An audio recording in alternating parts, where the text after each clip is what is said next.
Oke, halo teman-teman semua, balik lagi sama gue Denis SLL, ketemu lagi. Gimana kabar teman-teman semua? Semoga dalam keadaan yang sehat dan luar biasa ya tentunya. Nah, kita bakal masuk kelas yang ke-8 hari ini, yaitu kita bakal bahas tentang DCA versus lump sum. DCA itu adalah dollar cost averaging. Nah, sebelum kita masuk ke materi, seperti biasa kita mau pengumuman sedikit dulu nih. Nah, di kelas yang ke-7 biasa ada giveaway, dan nih gue udah pilih 2 orang pemenang, 2 orang beruntung ya. Menangin OVO Cash masing-masing Rp50.000. Ini ada @michelle_kw dan @id_nanta. Jadi buat para pemenang langsung aja DM Instagram gue, tentunya nama dan nomor telepon yang ada OVO-nya supaya bisa diisiin OVO Cash kayak gitu. Nah, habis itu sebelum kita masuk ke materi, gue pengen jelasin sedikit. Jadi ini kan adalah kelas saham gratis di YouTube yang gue bikin secara bertahap buat bantu teman-teman, guide teman-teman supaya bisa ngerti tentang apa itu saham, mulai investasi saham gimana. Jadi ini tuh udah masuk kelas ke-8. Dan kalau kalian nyasar nih ke kelas ke-8 ini dan nggak ngerti apa-apa, kalian bisa cek kelas-kelas sebelumnya. Seperti ini, di kelas yang pertama gue jelasin apa itu saham, apa itu rekening sekuritas. Kelas yang kedua gue jelasin cara buka rekening sekuritas. Di kelas yang ketiga gue jelasin cara top up dan juga withdraw RDN. Habis itu kelas keempat gue jelasin IHSG itu apa, indeks saham dan juga jenis-jenis saham. Di kelas yang kelima gue jelasin trading sama investing bedanya apa dan lebih untung yang mana. Kelas keenam gue jelasin bahasa gaul, tapi itu lebih ke istilah-istilah penting di dalam saham. Habis itu kelas ke-7 gue jelasin juga cara dapat dividen, apa itu dividen, dividen yang seperti apa, dan gimana caranya kalau kita mau dividen investing. Jadi kalau teman-teman hari ini nyasar langsung ke video ini dan nggak ngerti saham itu apa, kalian bisa mulai dari video yang pertama, kelas yang pertama. Untuk linknya udah gue taruh di deskripsi, jadi kalian tinggal klik aja link di bawah. Kayak gitu teman-teman. Oke, kita bakal masuk ke materi hari ini, jadi teman-teman bisa siapin pulpen sama kertas, mungkin kalian bisa catat poin-poin pentingnya supaya nanti kalau kalian nggak ngerti kalian bisa baca lagi dan belajar lagi. Oke, sebelum kita masuk ke materi, teman-teman bisa bantu subscribe dulu ya supaya channel ini bisa terus berkembang dan mengedukasi masyarakat Indonesia seputar investasi dan juga saham tentunya. Oke, kita masuk nih ya. DCA vs lump sum atau dollar cost averaging. Kita kenalan dulu nih sama dollar cost averaging atau DCA yang biasa sering disebut orang. Nah, bahasa simpelnya dari dollar cost averaging atau DCA adalah nabung rutin. Jadi kalau kita mau investasi, kita bisa coba nih menggunakan metode DCA atau nabung rutin. Nah, DCA itu melakukan investasi secara rutin dengan nominal yang sama di periode tertentu, teman-teman. Jadi contohnya misalnya gini, gue dapat gaji ya, gue dapat uang atau bisnis, gue bisa sisihin tiap bulan 1 juta rupiah. Habis itu gue tabung 1 juta rupiah itu tiap tanggal 5 awal bulan. Nabung rutin tuh. Nah, itu adalah konsep dari DCA. Oke, kita masuk ke yang kedua, yaitu lump sum ya. Nah, kalau strategi lump sum yaitu melakukan investasi dalam jumlah banyak sekaligus di depan. Misalnya nih, gue punya tabungan 100 juta rupiah, let's say duit dingin. Habis itu, gue udah kenal sama investasi, gue mau mulai investasi nih. Nah, gue langsung masukin 100 juta untuk beliin saham misalnya atau reksadana. Nah, itu merupakan metode lump sum. Ya, kalau misalnya dollar cost averaging, misalnya tadi gue punya 100 juta, gue bakal cicil. Januari gue beli 10 juta, Februari gue tambahin lagi 10 juta, Maret 10 juta. Itu dollar cost averaging. Jadi sampai di sini semoga teman-teman ngerti ya konsepnya, bedanya antara dollar cost averaging dengan lump sum. Dollar cost averaging sekali lagi dicicil ya secara rutin. Kalau lump sum itu langsung beli di awal, langsung investasi awal dengan jumlah yang besar kayak gitu. Nah, pertanyaannya, mana yang lebih baik, mana yang lebih untung? Tentunya sebagai kita mau investasi, kita mau cari cara yang paling untung dong. Nah, kita bakal bedah di video kali ini. Ini yang pertama teman-teman, contohnya RDPU atau reksadana pasar uang. Nah, kalau misalnya di reksadana pasar uang, ya ini gue lagi pakai aplikasi Ajaib. Jadi di aplikasi Ajaib kalian bisa beli saham dan juga bisa beli reksadana. Ini gue ambil contohnya ya. Ada Capital Money Market Fund atau reksadana pasar uang ya. Kalau punya dana dingin nih misalnya, gue punya 100 juta. Lalu ingin investasiin ke RDPU. Ya udah pasti lebih baik lump sum. Karena RDPU itu sifatnya itu naik terus. Returnnya stabil 4-6% ya. Nggak bakal ada turun-turunnya. Nggak fluktuatif. Kenapa? Karena ketika kita investasi RDPU atau reksadana pasar uang, dana kita akan ditaruh atau diinvestasiin sama manajer investasi ke deposito atau obligasi jangka pendek yang kurang dari 1 tahun. Jadi returnnya udah fix, udah pasti nggak bakal bisa rugi. Kalau saham kan naik turun pastinya. Nah, kalau kita mau investasi di RDPU, kita punya uang 100 juta misalnya, udah jelas lebih baik kita pakai metode lump sum daripada kita pakai DCA. Karena kan grafiknya naik terus. Kalau kita beli di awal, udah pasti average kita bakal lebih rendah dibanding kita belinya secara nyicil. Kita bakal masuk ke contoh berikutnya biar kalian lebih ngerti ya. Ini, kalian bisa lihat nih. Di sini ada 2 saham ya di market yang berbeda. Yang pertama kan sektor banking, ini ada BBCA. Dan yang kedua ada saham Astra. Dua-duanya adalah saham yang bagus, fundamental sama-sama kuat, market cap besar, sama-sama saham blue chip. Tapi kalau dilihat dari saham BBCA, itu dari bawah naik ke atas ya secara stabil.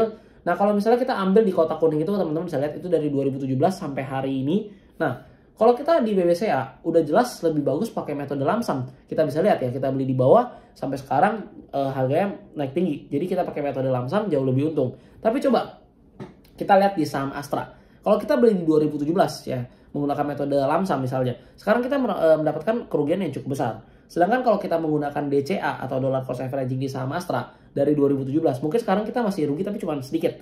Nah, jadi kalau misalnya ditanya bagusan DCA atau lamsam, sebenarnya tergantung kondisi daripada market tersebut. Lagi kayak gimana nih? Ya, terkadang ada market yang emang bagusnya lamsam, tapi ada juga market yang bagusnya DCA. Contohnya market crash kemarin, ya 23 Maret ya tahun lalu. Kalau misalnya kita udah tahu nih, kita ngomong udah tahu ya, tapi kan nggak ada yang tahu waktu itu. Kita udah tahu itu adalah bottom price. Orang yang menggunakan metode lamsam pasti cuannya atau profitnya lebih besar daripada yang menggunakan DCA. Tapi resikonya juga ada. Nanti gue bakal jelasin di slide berikutnya ya. Nah, ini contoh teman-teman ya. Ini ada saham AAA dan saham BBBB. Nah, kita coba sama-sama invest ya. Contoh satu lot aja deh kita ngomong ya. Ini gue nggak tulis lot ya, nggak apa-apa. Jadi ada harganya nih teman-teman dari bulan 1 sampai bulan 12. Kalau di saham AAA ya, kita dollar cost averaging ya kayak gini teman-teman ya. Kita bakal dapetin average di harga 1250. Sedangkan di saham B, kita bakal dapetin average di harga 920. Pada awalnya sahamnya sama-sama Rp1.000 dan akhirnya sahamnya sama-sama closing di harga 1.600 di bulan ke-12. Tapi averagingnya berbeda. Kenapa? Karena kalau kita lihat di saham AA itu naik terus, konsisten naik. Sedangkan di saham BBBB itu naik turun ya marketnya. Nah jadi kita bisa lihat kalau kita menggunakan metode dollar cost averaging, kita lebih untung di market atau di saham yang seperti saham BBBB. Kurang lebih teman-teman nangkep ya. Ini cuma contoh doang ya. Misalnya ada dua jenis saham, yang satu naik terus, yang satu naik turun. Nah, jadi teman-teman harus pahami dulu ketika kita mau menggunakan metode lamsam atau DCA, itu pasti ada kelebihan dan kekurangan ya. Nggak ada metode yang sempurna. Gitu. Nah, ini contoh kita ambil teman-teman ya, IHSG tahun 2008 dengan IHSG tahun 2014. Nah, di sini teman-teman bisa lihat ya, sama-sama nabung atau invest 120 juta ya. Yang di atas dulu kita lihat yang 2008 ya. Yang di sebelah kiri kita menggunakan metode dollar cost averaging ya. Dan untuk yang di sebelah kanan kita menggunakan metode lamsam. Nah, IHSG ini turun sekitar 51%. Kalau misalnya di 2008 ya kita langsung beli 120 juta, kita bakal mengalami kerugian atau floating loss sekitar 51% juga, sama kayak IHSG karena kita menggunakan metode lamsam. Tapi kalau kita menggunakan metode dollar cost averaging, kerugian kita cuma 34%, lebih kecil. Nah, jadi teman-teman bisa lihat ketika marketnya lagi kayak gini, pakai metode dollar cost averaging jauh lebih meminimalisir resiko kita. Sedangkan kita lihat di IHSG tahun 2014. Nah, ini marketnya lagi bullish nih teman-teman. Nah, jadi IHSG itu naik sampai 22%. Kalau kita menggunakan metode lamsam, teman-teman bisa lihat yang di sebelah kanan ya. Itu keuntungan sampai 22%. Sedangkan kalau kita pakai metode DCA atau dollar cost averaging, keuntungan cuma 8%. Jadi di market bullish kita lamsam itu untungnya jauh lebih gede. Jadi kalian bisa bedain ya. Terkadang memang di market tertentu pakai metode DCA lebih untung, tapi di market yang lain pakai metode lamsam bisa jadi lebih untung. Ini sumbernya gue ambil juga di bawah, teman-teman bisa lihat website-nya. Nah, habis itu kita bakal masuk nih keunggulan dollar cost averaging ya, sama kelemahannya biar teman-teman paham nih nantinya tahu mau pakai metode yang mana. Yang pertama, metode DCA itu sederhana seperti menabung rutin ya. Cocok banget untuk pemula yang nggak mau pusing, udah pokoknya nabung rutin aja. Karena sistemnya dicicil jadi lebih ringan tentunya dan psikologisnya nggak keganggu. Contoh, teman-teman pakai uang 1 juta tiap bulan nyicil. Walaupun dia turun biasa aja karena kan 1 juta. Tapi bayangin teman-teman beli langsung lamsam seluruh uang teman-teman 100 juta misalnya. Terus pas banget sahamnya turun, rugi 20%. Langsung rugi 20 juta di bulan itu. Pasti kan psikologis kayak, wah gawat nih, kayaknya gue nggak boleh investasi nih, investasi berbahaya nih. Kan bakal muncul pikiran-pikiran seperti itu. Nah, jadi metode DCA itu ada bagusnya. Nah, untuk karena sistemnya dicicil, jadi psikologi kita nggak terganggu. Habis itu mengurangi resiko kerugian terutama terjadi market crash. Ketika terjadi market crash atau market bearish yang luar biasa, ya saham kan turun terus tuh.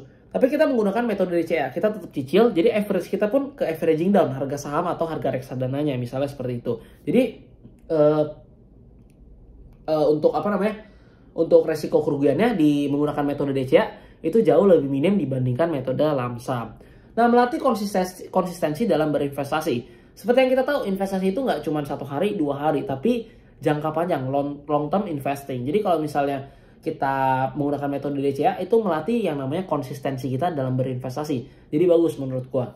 Kelemahannya, jika ada momentum tertentu seperti Maret 2020 tahun kemarin, ketika terjadi market crash, keuntungan menjadi tidak maksimal bila kita menggunakan metode dollar cost averaging. Jadi pakai lump sum udah pasti lebih cuan banyak kalau misalnya di kondisi market seperti tahun kemarin, Maret tuh.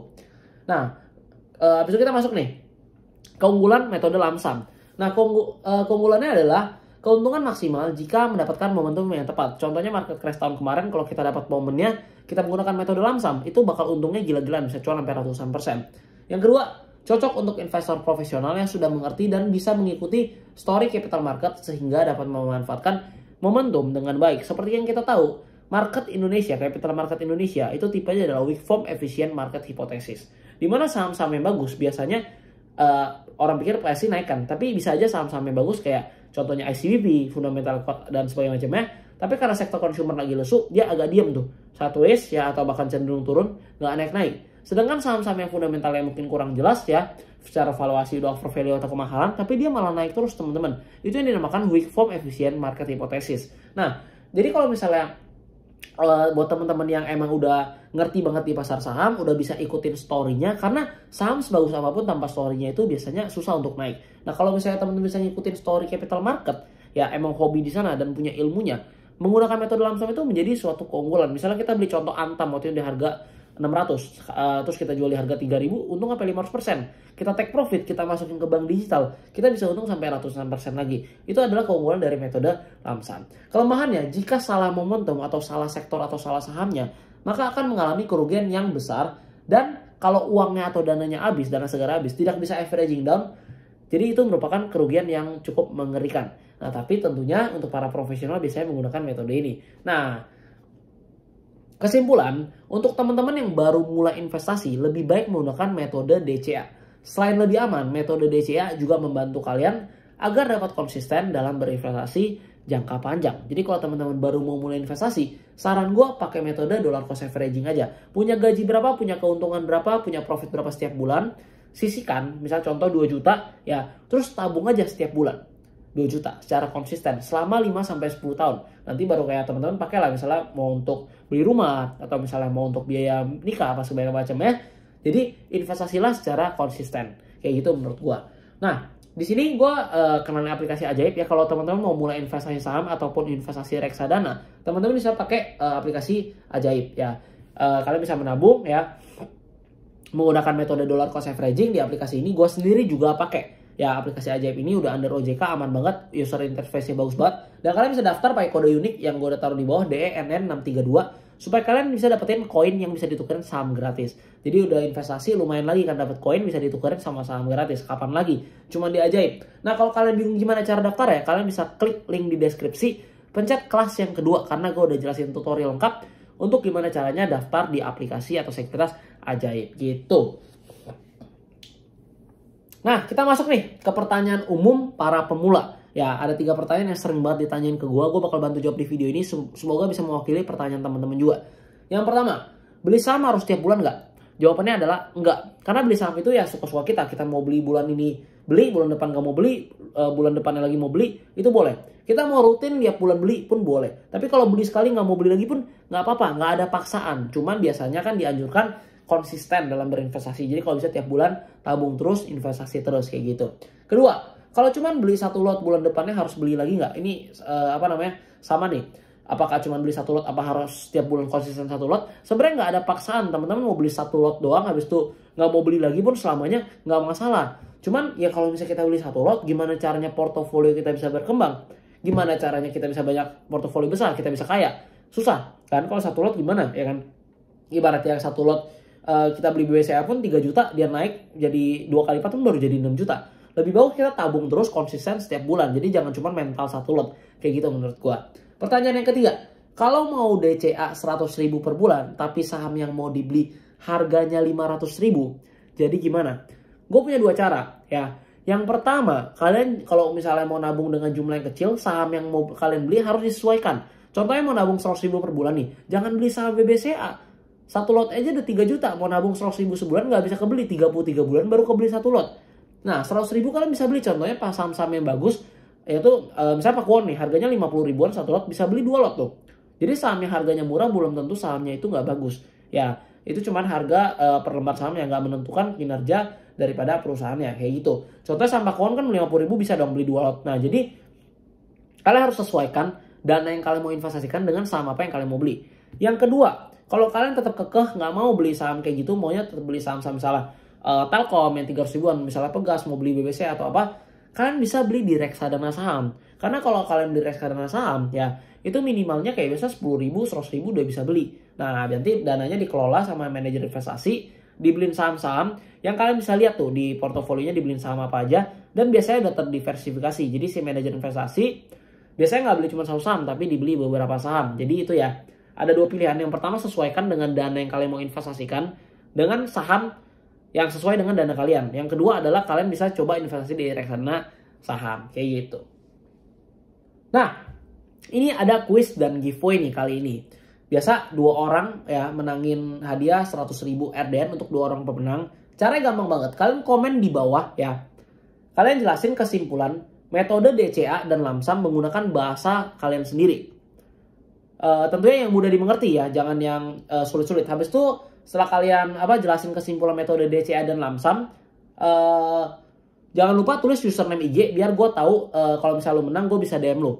Oke, jadi lu nggak usah supaya nggak kelewatan. Jadi lu taruh username IG. Ntar kalau misalnya lu menang, gue langsung DM Instagram lu dan lu bisa dapetin RDN 100 ribu rupiah kayak gitu. Oh ya, gue mau ingetin juga ya. Pemenang itu bakal dipilih berdasarkan jawaban yang paling mudah dipahami. Jadi pastiin kalian jelasin metode DCA dan lamsam kesimpulan dengan bahasa yang menarik dan mudah dipahami oleh para pemula. Nanti gue bacain komen semua, kalian komen aja di bawah. Nah, udah sampai di sini aja teman-teman. Semoga video ini bisa bermanfaat buat kalian semua. Pengumuman giveaway-nya bakal diumumin di kelas saham ke-9 ya, yaitu di Selasa depan. Jadi pastiin kalian hadir, pastiin kalian datang ya. Siapa tahu kalian menang. Nanti gue juga DM Instagram gue, tenang aja. Semoga kalian beruntung dan menang ya. Nah ini ada sosial media gue di Instagram, di TikTok ya, dan juga di Telegram. Kalian bisa follow, bisa temenan sama gue di Instagram dan di TikTok. Dan juga kalau kalian mau join komunitas gratis bersama 57.000 member lainnya, kalian bisa klik link di bawah, itu gratis. Kalau kalian mau dibimbing atau di mentoring secara private bareng SSC Family, kalian bisa langsung ke Instagram gue, klik link di bio Instagram gue dan klik join SSC Family. Di sana kalian bakal dibimbing. Kalian cuma bayar membership sekali, bukan sekali, misalnya kalian bayar membership misalnya sebulan atau 3 bulan atau 1 tahun. Habis itu kalian bakal dibimbing lewat Zoom semi private sampai 8 kali sebulan. Kalian bisa dapetin konsultasi portofolio, kalian bisa tanya apapun ya. Pokoknya kalian bakal diajarin sampai kalian bisa menjadi seorang trader ataupun investor profesional atau mandiri ya. Jadi pastiin kalau kalian benar-benar mau fokus di dunia investasi, di dunia saham, kalian bisa coba join SSC Family dan belajar bareng gue dan rekan-rekan lainnya. Nah kalau misalnya kalian berasa mau belajar sendiri, nggak mau itu, atau belum punya uang, nggak apa-apa. Kalian ikutin webinar gratis, ikutin kelas saham gratis saja. Kalian juga bisa kok. Cuman kalau emang pengen dibimbing secara private supaya bisa banyak, bisa profesional ya, bisa menjadi trader dan investor mandiri, kalian bisa join yang namanya SSC Family. Klik link di bio Instagram gua sekarang juga. Thank you teman-teman, sorry kalau ada salah kata-kata, ada teknis yang kurang bagus. Semoga video ini bisa bermanfaat buat kalian semua. Gue mohon banget tolong like video ini, komen kalau misalnya kalian punya saran ya, dan juga komen kalau mau dibikin video apa. Dan jangan lupa subscribe dan juga share ke teman kalian supaya teman kalian mulai investasi saham. Oke? Thank you teman-teman semua, dan sampai jumpa di next video yaitu kelas ke-9. Dadah!